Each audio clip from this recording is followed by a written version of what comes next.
You may have watched our recent film Surviving Treasures at Wentworth Woodhouse, in which we showcase some of our splendid Georgian interiors.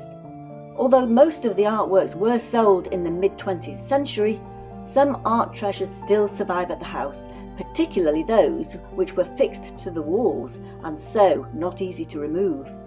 In the earlier film we featured the painted drawing room with its fabulous early 18th century wall-mounted canvases and the two important historic paintings, one of which is destined for early restoration, thanks to a grant from the Aldama Foundation. We've already met Thomas Wentworth, later to become the first Marquis of Rockingham, painted here with his wife Mary. Thomas is a key figure in the history of Wentworth Woodhouse. Incorporating the earlier Strafford House of the 1660s, it was Thomas who commissioned the building of the west-facing Baroque house in 1724, and then the even greater east-facing Palladian mansion from 1732.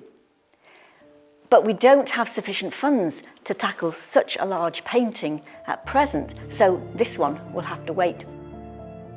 It's the other portrait here which is first restoration. Charles, Lord Higham, who was heir to the first Marquis, is featured with his younger sister Charlotte.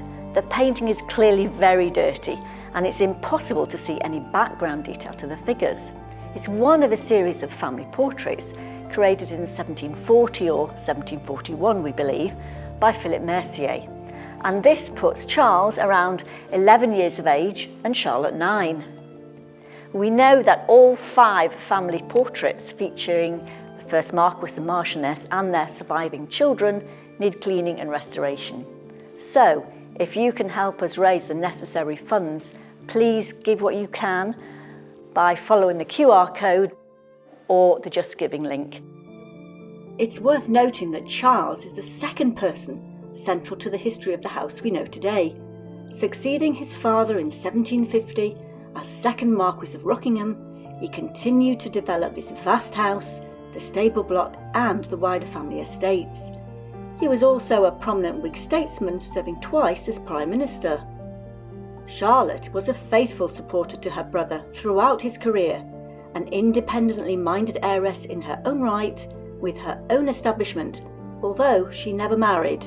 With the funds from the Aldama Foundation in place, we're delighted to be working with local conservators on this project. So let's get started. The first task is to remove the portrait of Charles and his sister Charlotte, but this isn't quite as easy as it sounds, as the painting is embedded in an overmantle.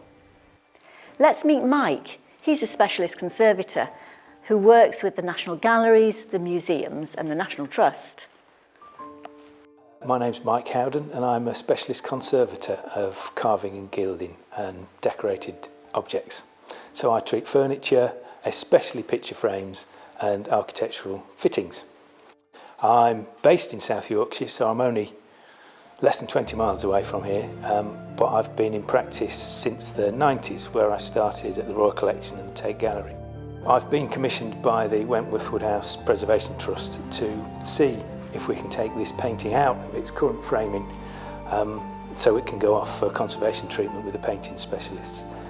It's a particularly complex issue this time because of the way the painting's been framed. We don't yet know if I'll even be able to get it out this morning. Overmantles became fashionable in the 18th century as ornate architectural features to grand rooms and even grander houses. But it seems, however, that designers may not always have anticipated the need to remove the painting for cleaning and repair. So in some cases you might find that the painting was fitted into the overmantle before it was fitted to the wall, in which case we might be in trouble. Or they've made it in such a way that you can take the painting in and out by removing little bits of decorative details from the overmantle. Here at the house we have many overmantles and other richly ornate architectural housings for paintings, including in the Whistle Jacket Room, which once housed the original Stubbs painting. Here we can see the rather obvious modern screws, which were used to release the side panel for removal of the original painting in 1971, when it finally left Wentworth Woodhouse. So in this case, I've got to try and find out if I can take the painting out by removing the bead that surrounds the painting itself. Hopefully, there's a slim piece of bead has been pinned in place. There's an awful lot of paint happened to it since, so it's difficult to see so far. I have found there's a small gap in the beading, which gives me high hopes, but there is a fair chance if it's not pinned in, we might have to find alternative means of doing it. So I'm just going to take a look. The beading strips clearly provide the mechanism for releasing the painting from the overmantle. However, there has been so much additional paint over the years that it's impossible to remove the beading without further intervention. So Mike has to use a multi-tool to carefully saw through the multiple paint layers, masking the gap between the beading and the carved cushion of the overmantle frame.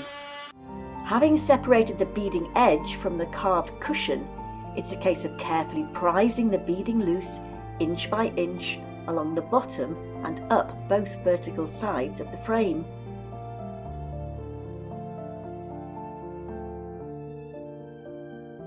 The beading is in really bad condition and will need some attention before the restored painting can be reinstalled in the overmantle.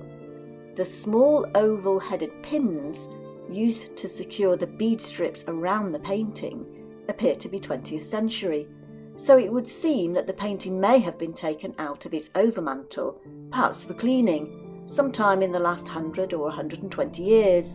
And I've only removed 3 sides because I should be able to lift the canvas out without the 4th one, just to make life a little easier and quicker. But there's one more surprise that we may or may not expect yet. It's not uncommon to find the canvases have been chained or tied in some way. So even if they fell forward, they wouldn't physically fall out and hit the floor. And sometimes the chain can be quite short and quite difficult to get to. So with any luck, I should just be able to draw the painting out now.